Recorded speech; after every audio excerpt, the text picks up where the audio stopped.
Welcome back to Talk of the Town on 99.7, 1450 WHTC and WHTC.com. And welcome back to Talk of the Town for this Friday, May the 1st. I'm Gary Stevens. We'll be open line following the 11 o'clock news block, which includes CBS News with Steve Kathan and WHTC News with Peg McNichol. But on this first Friday of the month, our 10:30 segment is devoted to the Community Foundation of the Holland, Zeeland area, whose president, Mike Goorhouse, usually joins us on a monthly basis. He chats with us now from his offices, a Zoom connection during these times. Second time we've had to do this, Mike, but we appreciate you joining us this morning here on WHTC. Happy to be here. Glad you are with us, and we'll try to keep the volume up with Mike so you'll be able to hear us, especially if you are listening to us on 99.7 FM.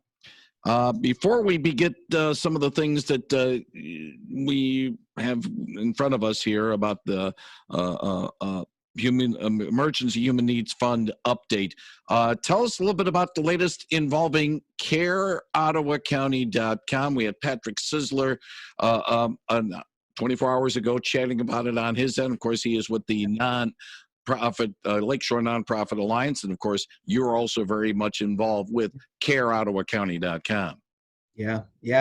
I mean, there's lots going on. It's interesting to think about how this has evolved. There are days when it feels like we've been at this for a year, and there's days that we remember that it's really only been 6 or 7 weeks. But the coalition continues to evolve and respond. The main thrust of it is providing opportunities for people that want to give back and make a difference during this difficult time, and also just spread the word and messages about services that are available in our community. So for anyone who's interested in either giving their time or donating goods or donating financially, there's many opportunities on the CareOttawaCounty.com website. Also, just some really cool initiatives. I mean, nonprofits are getting really creative about how they're engaging folks. The Stay Home Fight Hunger, packing food boxes has been remarkable. I mean, over 100 food boxes a week have been donated to Community Action House, which is just unbelievable. There's a new food coalition going on that's going to be launched in a few weeks, where some of the food pantries are going to be procuring food from our local farmers to add fresh food into the pantries, but also as a way to support our local farmers through this difficult time. Really cool collaboration on that front. We've got churches that are stepping up and doing all kinds of community engagement during this time, which is cool to see.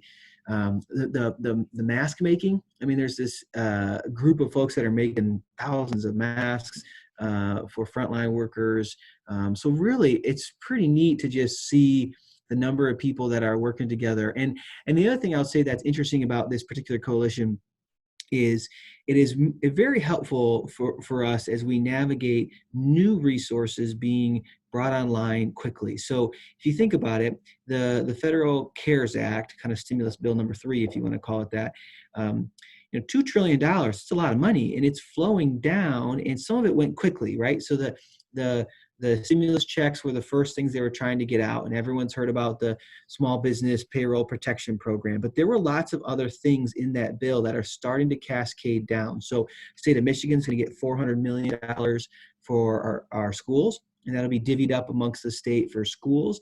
There's some housing money through HUD, the federal HUD agency, to support housing that is starting to make its way into states and down to communities. And so there are resources that are becoming online for child care centers. If anyone online is part of a child care center and doesn't know yet, the state released details 2 days ago about resources that they got through the Federal CARES Act to support keeping child cares whole and active during this time. And it's a pretty good deal. I mean, it's really helpful financially for child care centers. So there's all these new tools coming online, and the key is keeping up with it all. So this coalition has been most helpful so that, hey, someone knows that little bit about that piece, and someone else knows this bit about this piece, and I know something about this. And then it's just about, trying to put all that information together so everyone can be aware, because so much is changing so fast. But it's neat. I mean, it's a cool deal. And the Facebook page is a good way to stay connected, the CareOttawaCounty.com Facebook page. There's posts pretty much every day about different things, blood drives or ways you can be involved, or tips for, mental health and just all those kinds of things. So pretty cool. And a lot of folks that have contributed a lot of effort to it. And we continue to, evolve as things, as the needs change. It went first from, okay, how do we figure out how to shelter in place? And now we're figuring out how to get out of it, and how to go back to work. There's, first few weeks, people weren't so worried about masks unless they were an essential worker going out and about. Now everyone's worried about masks because you got to figure out how to get back into the world. So it's, and even just small things like, here in Holland, you can order from a lot of stores now for curbside pickup, but you want to know where and how to do that. If you want to support, so it's pretty cool. I would say it is not the time that we wanted, right? We don't want the world to be this way, but since we are dealing with this, the CareOttawaCounty.com response has been a bright spot, I think. And the other bright spot, in my opinion, this is probably a little bit more selfish, but is this Emergency Human Needs Fund. And let's talk about that right now, because it is something that's being organized not only by the Community Foundation, but also your colleagues up in Grand Haven, and also the Greater Ottawa County United Way.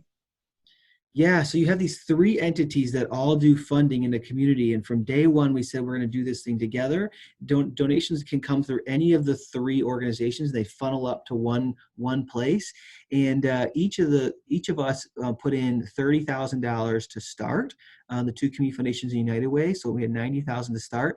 And now we're over $850,000 in this fund. And that's coming from donations of all shapes and sizes, from individuals donating $50 to companies donating $10,000 to, just all the different angles.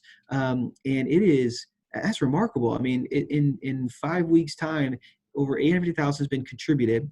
We've given out over $650,000. Actually, another probably 60 or 70 is going to be announced today or Monday. So we've given away over $700,000 of the $850,000.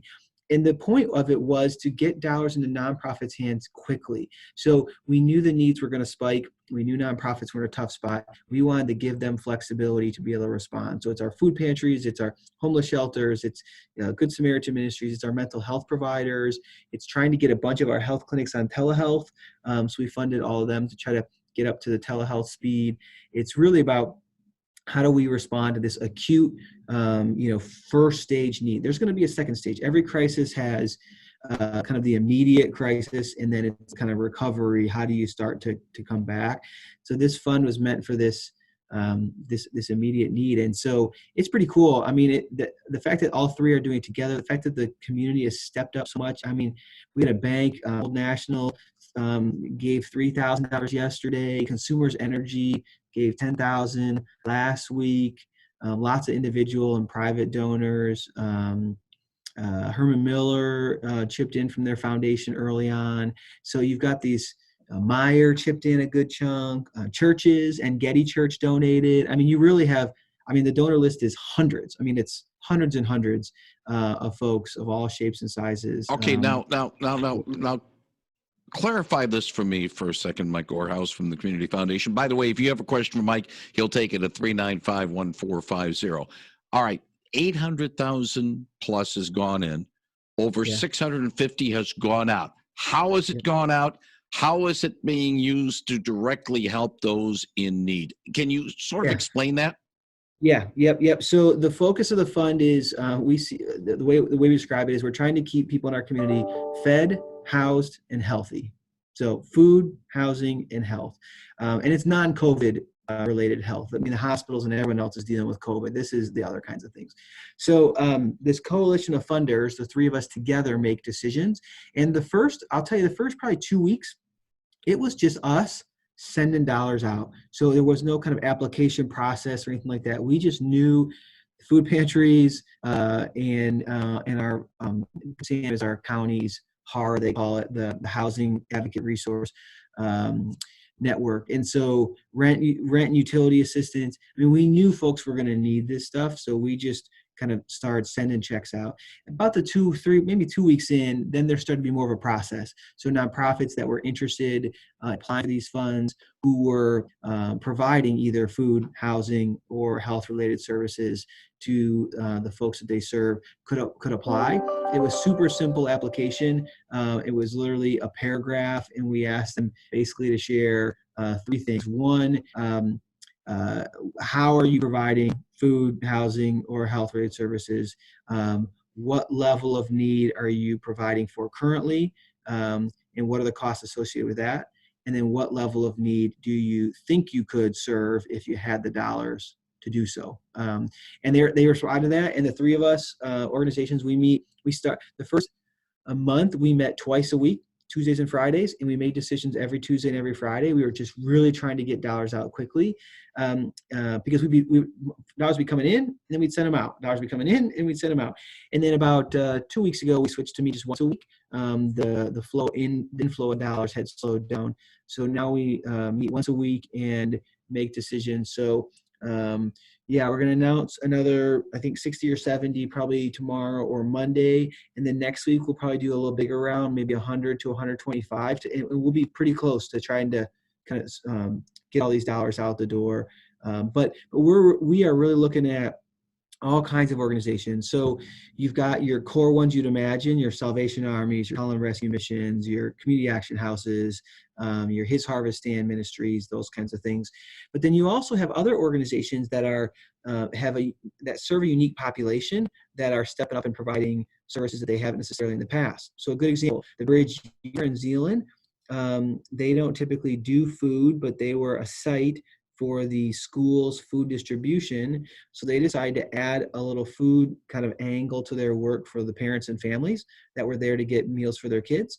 And so they started serving food, and it made all the sense in the world. You had people already coming, you're going direct to people. You don't make them go to some other place. You can do it right then. So we help support them in getting their food going. Lighthouse Immigrant Advocates is another example. They provide legal services for the immigrant population. So they have people already that they're engaged with who we know also need food or other kinds of things. So why make them go somewhere else to get the food? And so stocking up a little food pantry there and giving them resources to support people. So sometimes it's, so another example, Outdoor Discovery Center, they run a preschool, Little Hawks preschool, and a number of their families that they serve, they increased the amount of mental health services they were providing to the families and kids that they serve.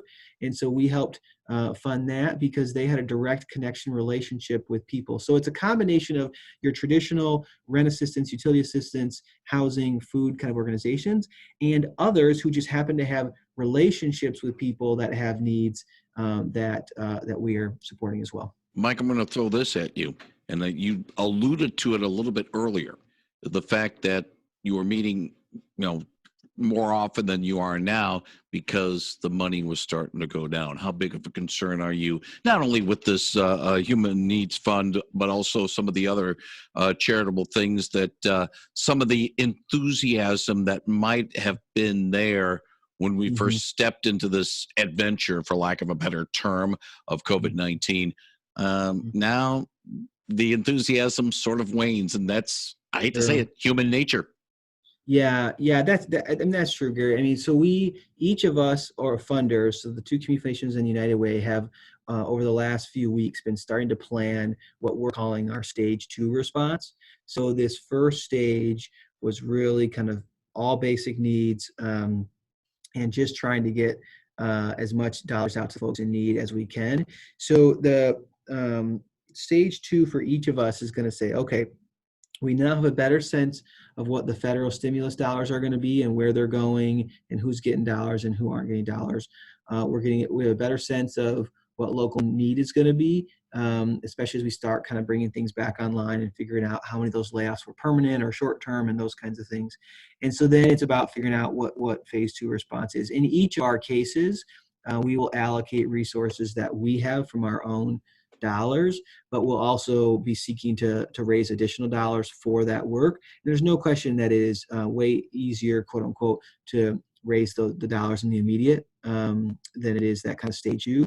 But I mean, I think time will have to tell on that. I think folks were generous. There's a reason that, like in our case, we gave $30,000 to the first response, and we held back hundreds of thousands for the second stage response because of what you just said. We knew that there was going to be probably likely more donors chipping into the front end response, and probably our dollars were going to be needed more at stage 2 or stage 3. So we're already, just, for folks to understand, I mean, we're planning stage 2, but we're thinking about stage 3 because every crisis has the immediate, then it has the recovery, and then it has what we call the ripple effects.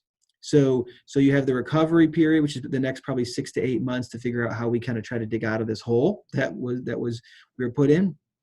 And then probably come the end of the year to 2021, you'll have the ripple effects. And that is, what are the things that we didn't know would come or be caused negatively by this crisis. And so we're already planning for that as well. So the Commute Foundation, I'll say, is here for this reason. So it is about raising dollars from private donors, but also the whole reason the Commute Foundation exists is because people give to our community's endowment when times are good, so that we have resources as a community when times are bad. That's our whole pitch. I mean, we're an endowment-based organization, and the whole reason you even give to an endowment is for when times are turbulent. Such as right now. Exactly. Yeah. and when others are giving less, the endowment is what can generate capital. So, I mean, corporate donors, corporation giving is going to be down. Everyone knows it. I mean, you don't lay off people and then also write big philanthropic checks. It's just not the way it works. So the Commute Foundation, we believe this is what we are here to do. So we're going to dig deep and we're going to provide capital. And it just so happens that the front end, others were giving as well. And second stage, we'll have givers too. So I will just say, we have a number of very sophisticated kind of givers in this town who, just like us, were giving meaningfully in stage 1, but what we're planning on stage 2. So, I mean, I'm hopeful that while stage 1 had $850,000 between the 3 organizations, I'm going to guess that each of our stage 2 response is going to be $500,000 plus. I mean, so if you times that by 3, you're probably talking about $1.5 million, I would guess, in stage 2 response, which is almost double what stage 1 was. So there's a plan for that. Right. The other big thing that we did, I shouldn't say big. I mean, we think it's big, but that we did during kind of this stage 1 was we launched a new program for lines of credit. Mike, we have about 3 minutes to go on this particular segment. Tell us a little bit about the new line of credit program that the foundation is offering to nonprofits.